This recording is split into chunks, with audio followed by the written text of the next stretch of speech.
আসসালামু আলাইকুম সবাই, কেমন আছেন? আশা করি আল্লাহর রহমতে অনেক ভালো আছেন। সকাল সকাল কি করব, পরোটা বানিয়েছিলাম, আলুর পরোটা। এটা পাশে পাঁপড় বিক্রি হচ্ছিল 15 টাকা পিস করে। পাঁপড়গুলো এত বড় সাইজের আর অনেক মজা ছিল। আম্মু নিয়ে আসছিল। এরকম পাঁপড় আমি এর আগেও বানিয়েছি। এগুলো বানানো অনেক সহজ। দুপুরের জন্য ইলিশ মাছ ভুনা করতেছিল। এটা কোনো রকম তেমন মশলা ছাড়াই, খুব অল্প মশলাতে, 2-1 রকম মশলাতে এটা রান্না হয়েছে। আর এটা অনেক টেস্টি হয় আলহামদুলিল্লাহ। একদম ভুনা ভুনা ইলিশ রান্না রেডি। সবাই অনেক মজা করে খায়, আসলে এটা অনেক টেস্টি হয়।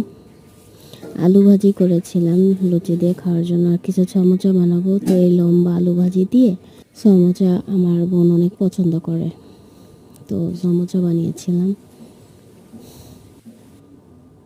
লুচি, ফুলকো লুচি। আসলে তেমন প্যারা নেই, যার যেটা খাইতে মন চায় সেটাই বানিয়ে দিই। এই সমোচাগুলো অনেক মুচমুচে হয়। এগুলো আমি আমার আম্মুর কাছ থেকে বানানো শিখছি। ছোটো থেকে যেহেতু আমার আম্মু এগুলো বানিয়ে বানিয়ে খাইয়েছে, আমার বেশিরভাগ রান্না আমার আম্মুর কাছ থেকে শেখা। আসসালামু আলাইকুম।